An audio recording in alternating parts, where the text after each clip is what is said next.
Hello and welcome to another Channel 5 News online interview. Joining us in the studio today is Love Island Yewande. How's it going? Good, how are you? You've literally become a star. So when I first met you upstairs, like people were stopping you every second for photos. How does that feel? It's weird, but like, I think it's really nice because like, it takes a lot for someone to come up and be like, oh, hi, how are you? My name is this. Like, I seen you on this and like, can I have a picture? I feel like it's so lovely. So I think it's just really nice and really warm-hearted when people come over and ask for pictures and just speak to you, really. And how does it feel just being out of the villa? Insane. Like when you're in the villa, you're in such like a bubble that like you actually don't care about the outside world, you don't want to know. And then stepping out, it's like facing like this new fear that you have. It's been insane, it's been hectic, but it's been really lovely. And how's life changed for you? Because before, I'm sure you were you a scientist before? Yeah. So usually before I used to like work shift and I'd be doing like maybe 60 hours a week or like 48 hours a week. And now it's like just like media, photo shoots or press and it's definitely different. It's definitely different. So let's go back to right at the beginning of the show, like kind of when you first came in. There was a lot of talk online about you not getting chosen and people were saying, you know, maybe it's because she's a dark-skinned female. How did you feel when you were in there? When you walked in the villa, did you think, yeah, like there's people here for me? Did you feel like you could have found someone in there?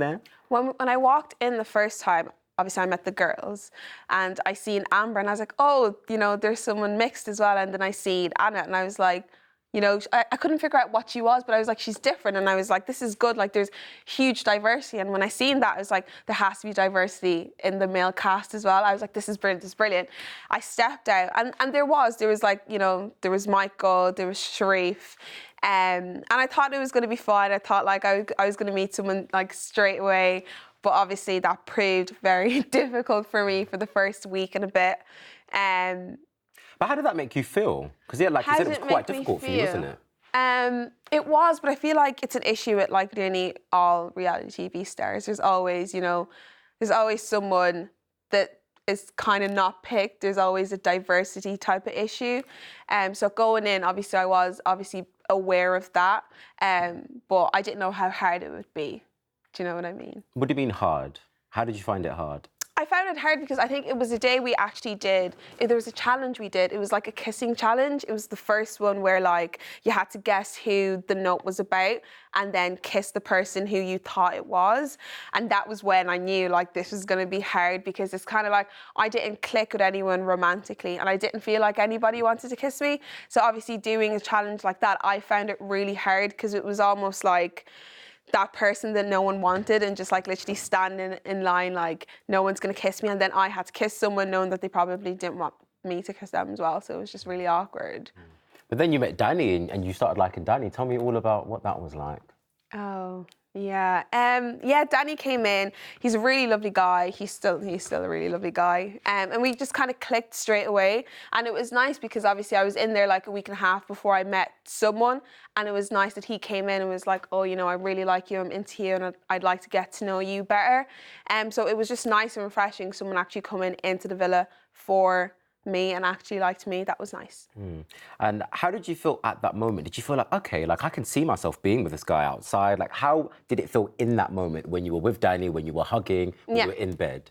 In that moment, do you know what? We didn't couple up for ages. When I met Danny, we didn't couple up for like a week and a half. So it was really just like, are you into me? Are you into anybody else? Because I told him, I said, get to know everybody else before you get to know me. So I know that like you still like me and you're here for me. So it was weird because we weren't really coupled up, but we were getting to know each other. And I did kind of see it working on the outside. I did think about that. And I thought things were, obviously we had like our little bumps down the line, but I thought things were okay. But things didn't go according to plan in the villa, did they? I didn't know. And did that bother you? I think it bothered anyone really, but I was kind of emotionally prepared for obviously something like that happening. Like obviously when you walk into the villa, they will tell you like, you know, there will be bombshells, you know, there will be challenges, like you will be tested. So in my head, I was like, okay, this is just another test. Like obviously it was hard, but you're aware of things like that happening going on a show like Love Island. Danny's now with Jourdan. Oh, yeah. They were in the studio, they spoke to me last week, and they said that they bumped into you on the night of the Love Island final, I think at a party or something like that. Yeah, they said they spoke to you, Jourdan said she tried to make amends. I wouldn't say amends is the right word, just because before that, me and Jourdan have never met, so I don't think there was anything to amend because there was nothing really broken. It was just the first time we met, and she was a lovely girl. Okay. And Danny, have you spoken to him since? The first time we actually spoke was at After Sun, at the like the reunion, and it was just on the couch when like Caroline interviewed us, and then after I said to him and Jourdan at the after party, I was like, "There's no hard feelings here. Like I don't want you to feel uncomfortable. Like there's no bad blood. It just is what it is. Like these are both lovely people." And that was just really it. Do you feel like they'll last? I mean, only time will tell. You just, obviously there is a lot of pressure on couples to work outside of the villa. Hopefully they do last, but only time will tell. Okay. I don't know if you saw Curtis. Curtis has done a few interviews and has been speaking out about how he doesn't want to put a label on his sexuality. Yeah.